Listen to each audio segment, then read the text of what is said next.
శ్రీ గురుభ్యో నమః. గురుచరిత్ర అధ్యాయం 40. కుష్ఠిరోగ నివారణము.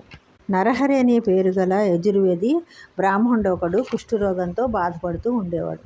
శ్రీ గురువు దగ్గరికి అతడు వచ్చి భక్తితో నమస్కరించి, గురుడా, నీ కీర్తి విని నేను నీ దగ్గరికి వచ్చాను. నా పూర్వకర్మ దోషం చేత కుష్ఠరోగం అంటుకుంది. నేను యజుర్వేదాన్ని అభ్యసించినా కూడా ఈ రోగం నుంచి నేను బయటపడలేకపోతున్నాను. ప్రజలందరూ కూడా నన్ను తిరస్కరిస్తున్నారు. నన్ను చూడటానికి ఎవ్వరు ఇష్టపడటం లేదు. నా జన్మంతా దుఃఖాలతో కూడుకున్నది. నేను అనేక తీర్థాలు సంచరించాను, అయినా సరే ఈ రోగం నయం అవటం లేదు. నాకు ఇంకా బతకాలని కూడా ఆశ లేదు.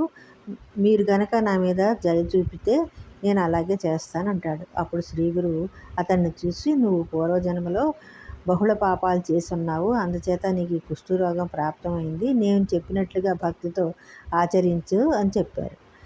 అని అక్కడే ఉన్నటువంటి ఎండిపోయిన ఒక ఔదంబర వృక్షం యొక్క ఎండుకట్టెను అతనికి ఇచ్చి, దీనిని సంఘం దగ్గర నాటి 3 కాలాల యందు భక్తి శ్రద్ధలతో నీరు పోస్తూ ఉండు అని చెప్తారు. ఇది ఎప్పుడైతే చిగురు పెడుతుందో అప్పుడే నీ రోగము నశించిపోతుందని కూడా చెప్తారు. అతను అదే విధంగా చేయటం మొదలుపెట్టాడు. 7 రోజులు ఇలా గడిచిపోయాయి. దీన్ని చూసి మఠంలో ఉన్నటువంటి శిష్యులు అందరూ కూడా, ఎండుకట్టికి నీళ్లు పోస్తే ఏం ప్రయోజనం, ఇది చిగురించదు, ఈ సంచిత పాపాలు కూడా నాశనం అవ్వవు అని తెలిసే శ్రీ గురువు నీకు ఇలాంటి కట్టె ఇచ్చారు, నువ్వు అనవసరంగా శ్రమ పడుతున్నావు అంటాడు. అప్పుడు నరహరి, గురువాక్యం ఎన్నడూ అసత్యం కాదు. ఈ కట్టె ఒకప్పుడు చిగురుస్తుందన్న నమ్మకం నాకుంది, అందుచేత నా ఆంతర్యం వరకు దానికి నీళ్లు పోస్తానని చెప్పాడు. మఠ శిష్యులు గురువు దగ్గరికి వెళ్ళి, ఆ మూర్ఖుడు ఈ కట్టెకి నీళ్లు పోస్తున్నారు చూడండి, మేము చూడలేకపోతున్నాం అంటారు. అప్పుడు శ్రీ గురువులు అంటారు కదా, మనము ఎలా భావిస్తే అలాంటి ఫలితమే మనకు లభిస్తుంది. గురువాక్యమే ప్రమాణమని తెలిసినా అతడికి ఫలం దొరికే తీరుతుంది అని చెప్పి ఒక కథను చెప్తూ ఉంటారు. పూర్వకాలము సింహకేతుడు అనేటువంటి రాజుకు ధనంజయుడు అనేటువంటి ఒక కుమారుడు ఉన్నాడు. అతడు ఒక రోజునాడు అడవికి వెళ్ళినప్పుడు ధనంజయుడికి దాహం వేసేస్తుంది. అప్పుడు ఒక కిరాతకుడు కలుసుకొని నీరు ఇస్తాడు.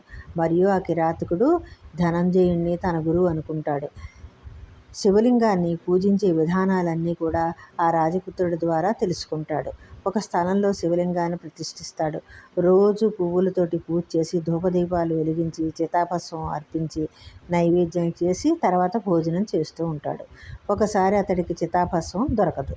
అందుచేత తన పత్ని ఉన్నటువంటి గుడిసెకు నిప్పంటించి ఆ చితిభస్మం చేత తన దైవ కార్యాన్ని ముగించుకుంటాడు.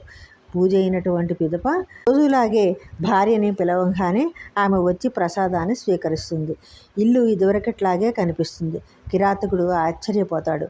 భార్యను నువ్వు ఎలా వచ్చావు అని అడుగుతాడు. ఆమె, నువ్వు పిలవగానే నేను ఇలా లేచి వచ్చాను అంటుంది. కిరాతకుడు అనుకుంటాడు, ఇది పరమేశ్వరుడి యొక్క లీల అని భక్తి పారవశ్యంతో మునిగిపోతాడు. అప్పుడు పరమేశ్వరుడు వారికి ప్రత్యక్షమై దర్శనమిస్తాడు. చూసారా శిష్యులారా, గురువచనమునందు విశ్వాసం ఉంచితే ఫలప్రాప్తి అవుతుంది అని చెప్తారు. శ్రీ గురువు సహజంగా సంగమునకు వెళ్ళారు. వచ్చేటప్పుడు నరహరి శ్రద్ధగా కష్టపడటం చూశారు. ఎంతో సంతోషపడతాడు. తన కమండలంలో ఉన్నటువంటి నీళ్లను ఆ కట్టెపై చిలకరిస్తారు. వెంటనే అది చిగురించి తళతళలాడుతూ ప్రకాశిస్తుంది. అదే సమయానికి నరహరి యొక్క కుష్ఠరోగం కూడా మటుమాయమైపోతుంది. అతను గురువుగారికి నమస్కరిస్తాడు. గురుభక్తి ప్రేరితుడైనటువంటి నరహరి గురుస్తవాన్ని చేస్తూ ఉంటాడు. అప్పుడు శ్రీ గురు నరహరిని ఆశీర్వదించి యోగీశ్వరుడనే పేరుతో సంబోధించారు. ముందు నరహరి కుటుంబ సమేతంగా అక్కడనే నివసించారు.